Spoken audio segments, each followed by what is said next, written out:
First Venezuela, then Iran. Now 90 miles off the Florida coast, an island is watching the horizon. Trump has grown impatient.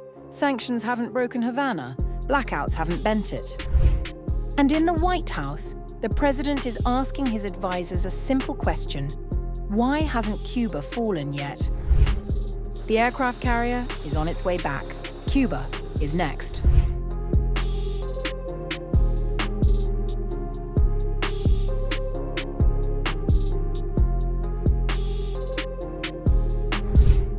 Trump toppled Nicolas Maduro in Venezuela, then he took the fight to Iran.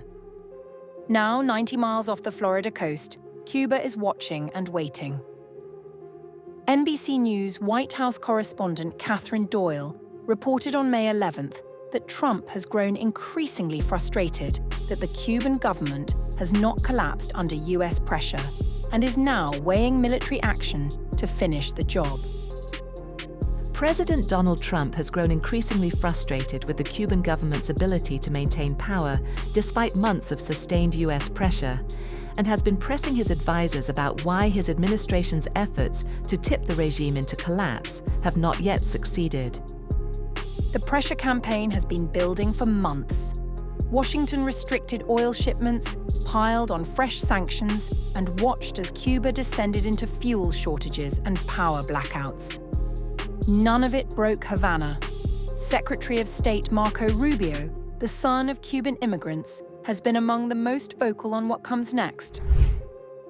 Cuba has an economy that doesn't work and a political and governmental system that can't fix it, so they have to change dramatically. They've got some big decisions to make over there. Cuban President Miguel Díaz-Canel has not blinked.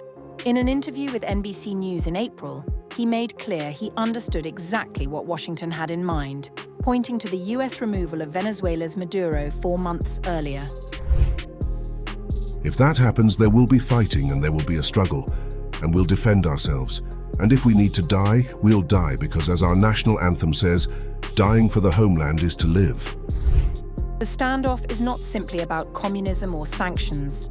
America's fixation with Cuba stretches back more than a century, long before Fidel Castro, long before the Cold War. From the moment Cuba broke free of Spanish rule in 1898, Washington stepped in, occupied the island, and has never quite let go of the idea that it belongs within America's orbit. I do believe I'll be having the honor of taking Cuba. That'd be good. That's a big honor. Taking Cuba. Taking Cuba in some form, yeah. Taking Cuba. I mean, whether I free it, take it, I think I could do anything I want with it. You want to know the truth? They're a very weakened nation right now. They were for a long time. Very violent leaders. Castro was a very violent leader. His brother's a very violent leader. Extremely violent. That's how they governed. They governed with violence. But a lot of people would like to go back. Trump has made no secret of his intentions. He recently suggested that an aircraft carrier returning from Iran could be parked 100 yards off Cuba's coast. The message, he implied, would be enough. In Trump's Western Hemisphere, the question is no longer whether Cuba is in his sights. It is only a matter of when.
Puede que haya más leyes, suban más leyes, más y nos aprieten más y aprieten más y aprieten más, a ver si el gobierno de aquí quiere soltarlo.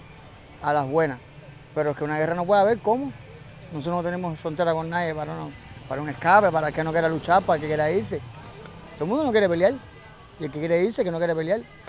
Que tiene su hijo, su familia, su gente, que no quiere pelear. El que no quiere estar aquí, por ejemplo. Que no quiere dejarse por esto. Que no le gusta esto. ¿Qué va a hacer?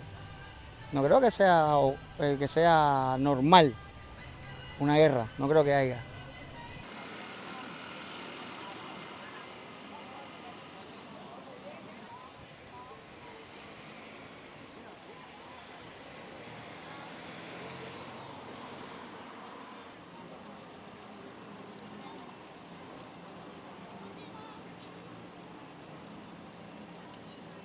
Yo lo que temo es que no haya una solución real como sociedad, ¿no?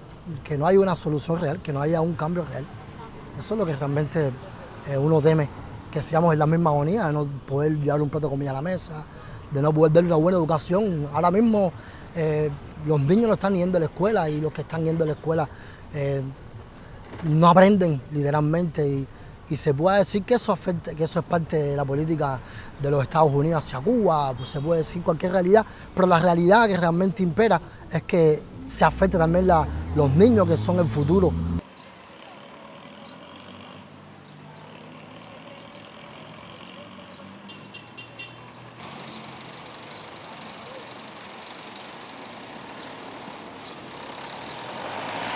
Mira, una guerra no es buena para nadie, ni para nosotros, ni para ellos, ni para nadie. Pero, como dijo nuestro titán de bronce, el que intente apoderarse de Cuba solo recogerá el polvo de su suelo anegado en sangre, si no perece en la contienda. O sea que una guerra no la queremos, queremos la paz, porque Cuba quiere la paz, Cuba no quiere la guerra. Pero si nos imponen una guerra, por supuesto que nos vamos a defender, aunque sea a costo de nuestra propia sangre.